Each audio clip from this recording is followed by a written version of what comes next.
وَإِذَا سَأَلَكَ عِبَادِي عَنِّي فَإِنِّي قَرِيبٌ أُجِيبُ دَعْوَةَ الدَّاعِ إِذَا دَعَانِ.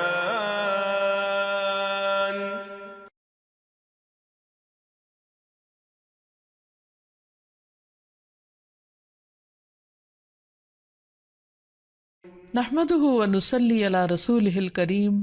اما بعد فاعوذ بالله من الشيطان الرجيم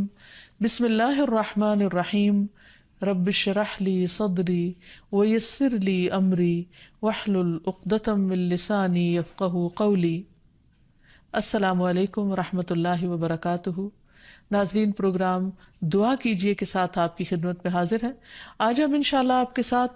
بھوک اور فاقوں سے بچنے کی دعائیں شیئر کریں گے، اور ہم اس سلسلے میں دیکھیں گے کہ ہمیں ہمارا دین کیا سکھاتا ہے جب ہم پر کوئی مشکل آئے. جب بھی کوئی مشکل آئے تو انسان کو فوراً اپنے رب کی طرف رجوع کرنا چاہیے اور کثرت کے ساتھ دعا مانگنی چاہیے اور مانگتے ہی رہنا چاہیے، کیونکہ اللہ کے سوا اور کون ہے جو ہماری مشکل دور کر سکتا ہے، ہماری بھوک، پیاس، فقر، فاقہ، تکلیف، تنگی کو ہم سے ہٹا سکتا ہے. نبی صلی اللہ علیہ وسلم نے فرمایا، جب تم میں سے کوئی دعا مانگے تو کثرت سے مانگے، کیونکہ وہ اپنے رب سے مانگ رہا ہے، کسی اور سے نہیں. کیونکہ انسان جب کسی اور سے مانگتا ہے تو وہ ناراض ہو جاتا ہے، وہ نظریں چرانے لگتا ہے، وہ دور ہونے لگتا ہے، تعلقات خراب ہونے لگتے ہیں. لیکن جب انسان اپنے رب سے مانگتا ہے تو رب خوش ہوتا ہے، اس دعا کو انسان کے حق میں عبادت لکھ دیتا ہے، اس دعا کے مانگنے پر بے پناہ اجر لکھ دیتا ہے، اور دعا کے مانگنے سے انسان کی مشکل کو بھی آسان کرتا ہے. اصل میں دعا رکھی اس لیے گئی تاکہ انسان کا اپنے رب کے ساتھ ایک مضبوط تعلق قائم رہے. اسی طرح ایک اور حدیث میں بھی آتا ہے کہ رسول اللہ صلی اللہ علیہ وسلم نے فرمایا، لوگوں میں سب سے زیادہ عاجز وہ ہے جو دعا نہ مانگے، جو دعا مانگنے میں عاجز ہو، یعنی وہ دعا مانگنے میں سستی کرے یا کم ہمتی سے کام لے یا مایوسی کرے کہ میں تو بہت مانگ چکا، اب میں تھک چکا ہوں اور میری دعا تو سنی نہیں جاتی. نہیں، انسان کبھی بھی اپنے رب سے مایوس نہ ہو، لیکن یاد رہے کہ دعا مانگنے سے پہلے ہمیشہ اللہ سبحانہ و تعالیٰ کی حمد و ثنا کرے. ایک شخص نبی صلی اللہ علیہ وسلم کے پاس حاضر ہوا اور کہنے لگا کہ یا رسول اللہ صلی اللہ علیہ وسلم، مجھے قرآن مجید میں سے کچھ یاد نہیں رہتا، تو مجھے کچھ ایسے کلمات سکھا دیجئے کہ مجھے وہ اس سے کفایت کریں، یعنی میں ان کو زبانی یاد کر لوں اور ان کو پڑھتا رہوں. تو آپ صلی اللہ علیہ وسلم نے اس کو سکھایا، سبحان اللہ والحمد للہ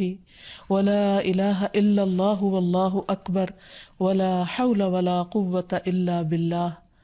اللہ پاک ہے، سب تعریف اللہ کے لیے ہے، اس کے سوا کوئی معبود نہیں، اللہ سب سے بڑا ہے، اور برائیوں سے بچنے کی ہمت اور نیکی کرنے کی قوت اللہ کے سوا کسی سے ممکن نہیں. یعنی اللہ تعالیٰ ہی انسان کو یہ قوت عطا کرتا ہے. تو گویا جب انسان فقر و فاقہ میں مبتلا ہو یا کسی بھی قسم کی محتاجی اس پر آ جائے تو پھر اللہ سبحانہ وتعالیٰ ہی کی طرف رجوع کرے، کثرت کے ساتھ درود شریف پڑھے، اور خصوصاً دعا سے پہلے درود شریف کا پڑھنا قبولیت کا باعث بنتا ہے. اور اس میں درود ابراہیمی بھی پڑھا جا سکتا ہے، اور اس کے علاوہ مختصر درود جو ہیں وہ بھی پڑھے جا سکتے ہیں. کم سے کم اتنا تو کہے صلی اللہ علیہ وسلم، اور جتنی بار کہے گا ہر بار کہنے سے 10 رحمتیں اس پر آئیں گی. جہاں تک فقر و فاقہ کا تعلق ہے تو یہ ہوتا تو ہے، لیکن حقیقت میں اصل فقیری دل کی فقیری ہوتی ہے. بہت سے لوگوں کے پاس بہت کچھ ہوتا ہے، لیکن اس کے باوجود بھی ان کے دل میں ہر وقت ایک خوف رہتا ہے یا ایک احساس رہتا ہے کہ ہمارے پاس کچھ نہیں، یا اگر یہ نہ رہا تو کیا بنے گا. اسی لیے ہم دیکھتے ہیں کہ ابو ذر رضی اللہ تعالیٰ عنہ کہتے ہیں کہ رسول اللہ صلی اللہ علیہ وسلم نے مجھ سے فرمایا، اے ابو ذر، تم مال کی کثرت کو مالداری سمجھتے ہو؟ میں نے عرض کیا، ہاں اے اللہ کے رسول صلی اللہ علیہ وسلم. آپ نے فرمایا، اور کیا مال کی کمی کو فقر سمجھتے ہو؟ میں نے عرض کیا، ہاں اے اللہ کے رسول صلی اللہ علیہ وسلم. آپ نے فرمایا، مالداری دل کی مالداری ہے اور فقر بھی دل کا فقر ہے. یعنی انسان اگر اپنے آپ کو نعمتوں پر راضی رکھتا ہے اور اس کی نگاہ ان نعمتوں کی طرف جاتی ہے جو اس کو ملی ہوئی ہیں، تو اس کا دل ہمیشہ غنی رہے گا۔ لیکن اگر انسان ہر وقت یہ سوچتا رہے کہ اس کے پاس کیا نہیں اور اس کے مقابلے میں دوسروں کے پاس کیا کچھ ہے، تو پھر کبھی بھی اس کی محتاجی ختم نہیں ہو سکتی۔ اس سلسلے میں یہ بھی یاد رکھیے کہ انسان اللہ کے دیے ہوئے کو پا کر کبھی خود کو محتاج نہ سمجھے۔ تو گویا خوش قسمت ہیں وہ لوگ جو تھوڑا پا کر بھی اپنے رب سے راضی رہتے ہیں اور اللہ تعالیٰ سے خوش گمان رہتے ہیں اور اچھے کی امید رکھتے ہیں۔ رسول اللہ صلی اللہ علیہ وسلم نے فرمایا، مالداری کو غنا نہیں کہتے، غنا تو دل کا ہوتا ہے۔ جب اللہ کسی بندے کے حق میں خیر و بھلائی کا ارادہ کرتا ہے تو اس کے نفس میں غنا اور دل میں تقویٰ پیدا کر دیتا ہے، اور جب اللہ کسی بندے کے حق میں شر کا ارادہ کرتا ہے تو اس کی فقیری کو اس کی دونوں آنکھوں کے سامنے رکھ دیتا ہے اور اسے سوائے اپنے فقر اور محتاجی کے کچھ نظر نہیں آتا، لہذا اس کی کنڈیشن مزریبل ہو جاتی، وہ ہر وقت پریشان اور دکھی رہتا ہے اور وہ ان نعمتوں کو بھی انجوائے نہیں کر سکتا جو اللہ تعالیٰ نے اس کو دی ہوئی ہیں۔ اگر انسان غور کرے کہ اس کی اگر خدا نخواستہ آنکھ چلی جائے تو کیا دنیا بھر کی دولت خرچ کر کے بھی وہ آنکھ لے سکتا ہے واپس؟ یا اگر اس کے جسم کا کوئی اور حصہ چلا جائے، ضائع ہو جائے، تو کیا دنیا بھر کی دولت خرچ کر کے وہ اس طرح کی نعمت واپس لوٹا سکتا ہے؟ ہرگز نہیں۔ ہمارے جسم کا ایک ایک حصہ لاکھوں کروڑوں کا ہے، ہم کہیں سے بھی محتاج اور فقیر نہیں اگر ہم اپنے پاؤں پہ چلتے ہیں اور اپنے ہاتھوں سے کام کر سکتے ہیں، اور اللہ تعالیٰ نے ہمیں نگاہوں کی روشنی عطا کر رکھی ہے اور سننے کی طاقت، اور ہمارا دل دھڑکتا اور ہمیں زندگی نصیب ہے، تو اللہ سبحانہ و تعالیٰ باقی نعمتیں بھی ہم پر آسان کر دے گا، صرف یہ کہ انسان وقتی طور پر کسی آزمائش سے نہ گھبرائے۔ پھر اسی طرح فقر و فاقہ چونکہ ایک آزمائش ہے تو اللہ تعالیٰ مختلف لوگوں کو مختلف طریقے سے آزماتا ہے۔ تو کچھ لوگوں کو فقر سے آزماتا ہے، اور اس میں صرف یہ نہیں کہ کسی عام انسان کو، بلکہ اللہ تعالیٰ نے اپنے بڑے بڑے نیک بندوں کو بھی اس سے آزمایا ہے۔ لیکن عام حالات میں فقر و فاقہ کے جو اسباب ہمیں قرآن و سنت سے پتہ چلتے ہیں، ان میں سے ایک وجہ دین سے دوری بھی ہے۔ معقل بن یسار کہتے ہیں، رسول اللہ صلی اللہ علیہ وسلم نے فرمایا، تمہارا رب فرماتا ہے، اے ابن آدم، میری عبادت کے لیے فارغ ہو جا تو میں تیرے دل کو غنا سے اور تیرے ہاتھ کو رزق سے بھر دوں گا۔ اے ابن آدم، مجھ سے دور نہ ہو ورنہ میں تیرے دل کو فقر سے اور تیرے ہاتھ کو شغل اور مصروفیت سے بھر دوں گا۔ یعنی تم کام بھی کرتے رہو گے لیکن تمہارا غم کبھی دور نہیں ہوگا۔ قرآن مجید سے بھی ہمیں واضح طور پر یہ بات پتہ چلتی ہے کہ جو شخص اللہ کے ذکر سے منہ موڑتا ہے، اللہ تعالیٰ دنیا کی زندگی بھی اس پر تنگ کر دیتے ہیں۔ فرمایا، وَمَنْ أَعْرَضَ عَنْ ذِكْرِي فَإِنَّ لَهُ مَعِيشَةً ضَنْكًا وَنَحْشُرُهُ يَوْمَ الْقِيَامَةِ أَعْمَىٰ۔ فرمایا، اور جو میری یاد سے منہ موڑے گا تو اس کی زندگی تنگ ہو جائے گی اور قیامت کے دن ہم اسے اندھا کر کے اٹھائیں گے۔ اور حقیقت یہ ہے کہ یہ آیت بالکل سچی ہے، کیونکہ جو شخص صرف دنیا کی محبت میں مبتلا ہو جاتا ہے اور دنیا ہی کا ہم و غم پال لیتا ہے، پھر اس کی یہی کیفیت ہو جاتی ہے کہ سب کچھ ہوتے ہوئے بھی اس کے اندر تنگی رہتی ہے۔ رسول اللہ صلی اللہ علیہ وسلم نے فرمایا، جو اپنی فکر آخرت کو بنا لیتا ہے تو اللہ تعالیٰ اس کے تمام امور کو جمع کر دیتا ہے اور اس کے دل کو بے نیاز کر دیتا ہے، اور دنیا اس کے پاس ذلیل ہو کر آتی ہے۔ اور جس کی نیت صرف دنیا حاصل کرنے کی ہو، یعنی وہ آخرت کو بھولا ہوا ہو، اللہ اس کی تنگیوں کو اس پر کھول دیتا ہے، اس کا فقر اس کی آنکھوں کے سامنے آتا ہے اور اسے صرف اتنی ہی دنیا ملتی ہے جتنی اس کے لیے لکھی جا چکی ہوتی ہے، اس سے زیادہ نہیں ملتی۔ تو اس لیے انسان کو ہمیشہ اللہ سبحانہ وتعالیٰ کی طرف رجوع کرنا چاہیے، اور جو کچھ انسان کو ملا ہے اس پر راضی رہنا چاہیے، شکر ادا کرتے رہنا چاہیے، اور فقر و فاقہ کے علاج کے لیے اللہ تعالیٰ سے ہی دعائیں کرنی چاہیے۔ ابو ذر غفاری کہتے ہیں، نبی صلی اللہ علیہ وسلم اللہ سبحانہ وتعالیٰ سے روایت کرتے ہیں کہ بے شک اللہ تعالیٰ فرماتا ہے، اے میرے بندو، تم سب بھوکے ہو سوائے اس کے کہ جسے میں کھلاؤں، تو تم مجھ سے کھانا مانگو، میں تمہیں کھلاؤں گا۔ اے میرے بندو، تم سب برہنہ ہو سوائے اس کے جسے میں لباس پہناؤں، تو تم مجھ سے لباس مانگو، میں تمہیں لباس پہناؤں گا۔ تو حقیقت یہ ہے کہ سب کچھ دینے والا اللہ ہے، اس لیے انسان اپنی چھوٹی سے چھوٹی اور بڑی سے بڑی ضرورت اللہ تعالیٰ کے سامنے ہی رکھے، اور جب انسان اللہ سے مانگتا ہے تو اس کا فقر دور ہو جاتا ہے، اور اللہ پر بھروسہ ہی دراصل انسان کو غنی کر دیتا ہے، اور اللہ تعالیٰ اپنے فضل سے بندوں کو غنی کرتا ہے اور ان پر اپنی رحمت نازل کرتا ہے۔ قرآن مجید میں آتا ہے وَأَنَّهُ هُوَ أَغْنَى وَأَقْنَى، وہی تو ہے جس نے غنی کیا اور دولت عطا کی۔ بعض اوقات وہ دے کر لے لیتا ہے، بعض اوقات دینے کے بعد پھر وہ مزید دیتا ہے، اور یہ سب اس کے اپنے فیصلے ہیں، لیکن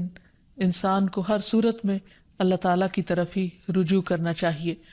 اور اللہ تعالیٰ کی تقسیم پر راضی رہنا چاہیے، قناعت اختیار کرنی چاہیے۔ اور جب انسان پر فقر و فاقہ یا بھوک کی کوئی کیفیت طاری ہو تو نبی صلی اللہ علیہ وسلم کی بھوک کو یاد کر لینا چاہیے۔ یہ حدیث یاد رہے کہ رسول اللہ صلی اللہ علیہ وسلم اس دنیا سے رخصت ہو گئے اور آپ نے کبھی جو کی روٹی بھی آسودہ ہو کر نہیں کھائی۔ ایک اور روایت میں آتا ہے کہ رسول اللہ صلی اللہ علیہ وسلم بعض اوقات سارا دن بھوک کی وجہ سے بے قرار رہتے تھے، اور آپ کوئی خراب کھجور تک گھر میں نہیں پاتے تھے کہ جس سے آپ اپنا پیٹ بھر لیں، حالانکہ آپ اللہ کے محبوب تھے۔ تو اس سے یہ پتہ چلتا ہے کہ ضروری نہیں کہ جو شخص فقر و فاقہ کا شکار ہو جائے اللہ تعالیٰ اس پر ناراض ہی ہو۔ بعض اوقات اللہ تعالیٰ اپنے پیارے بندوں کو آزماتا ہے، انہیں مختلف طرح کے امتحانوں میں ڈالتا ہے تاکہ انہیں اور زیادہ اپنا مقرب بنا لے۔ پھر اسی طرح انسان جب دعائیں کرے تو جو دعائیں ہمیں قرآن و سنت میں سکھائی گئی ہیں ان سے خاص طور پر اللہ تعالیٰ سے مدد مانگتا رہے، کیونکہ ساری تکلیفیں صرف اللہ ہی دور کرتا ہے۔ اللہ تعالیٰ فرماتے ہیں قل أفرأيتم ما تدعون من دون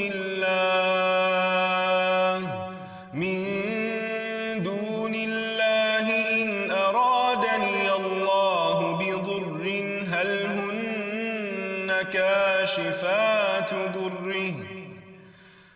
هن كاشفات ضره أو أرادني برحمة هل هن ممسكات رحمته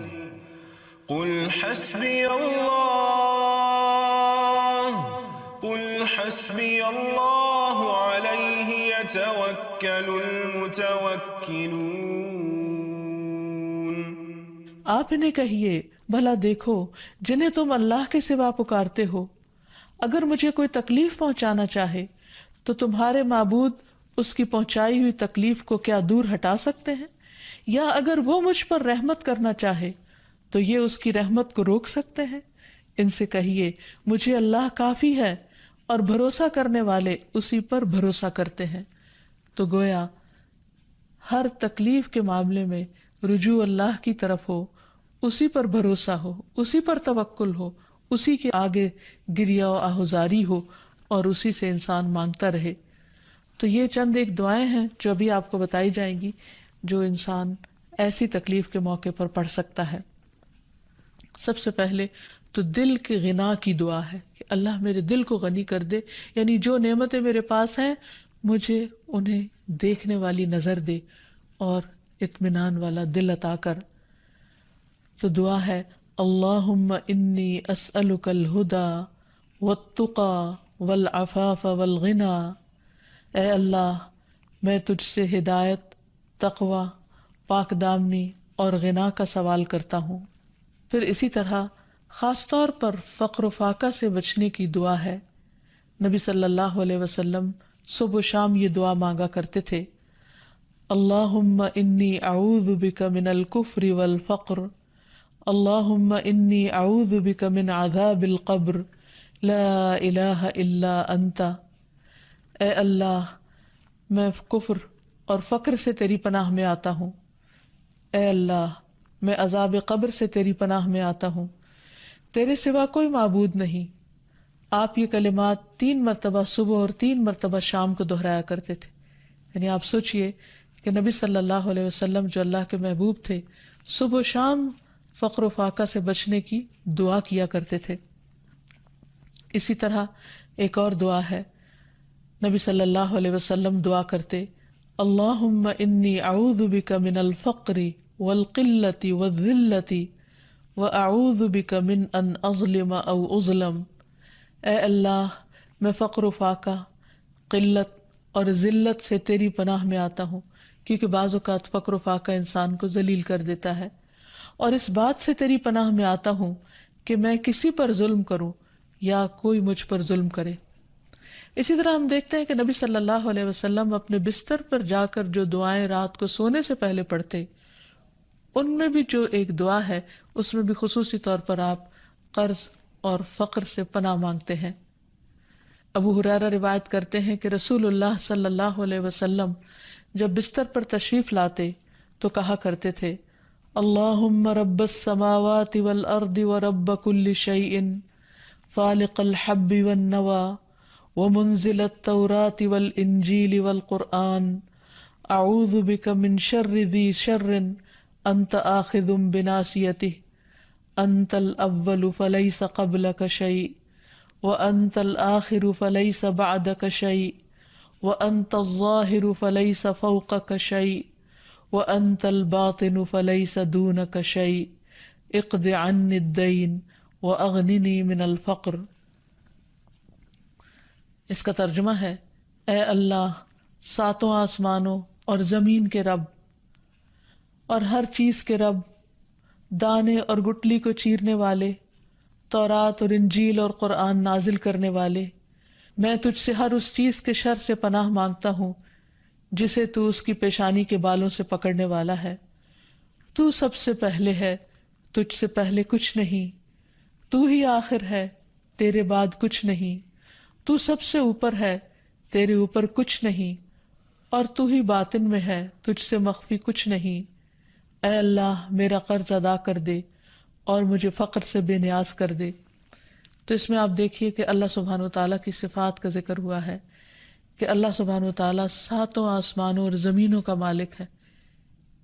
اور آپ دیکھیے کہ زمین کے ایک چھوٹے سے ٹکڑے میں بھی کتنی خیر و برکت ہوتی ہے، کتنی بھلائی ہوتی. کہا یہ کہ وہ پوری زمین کا مالک، اور صرف اس زمین کا نہیں، باقی زمینوں کا بھی مالک، تمام ستاروں سیاروں کا مالک، سارے آسمانوں اور جو کچھ ان کے اندر ہے ان سب کا مالک. اور پھر فالق الحب والنوى کہہ کے یہ بتایا گیا کہ اللہ تعالیٰ زبردست قدرت کا مالک ہے.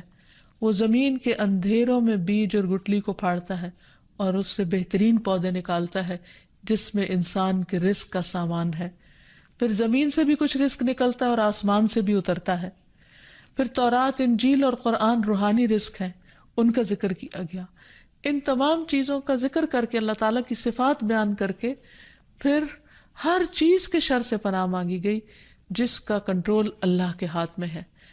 اور پھر اللہ تعالیٰ کے کچھ ناموں اور صفات کا ذکر کیا گیا کہ اے اللہ،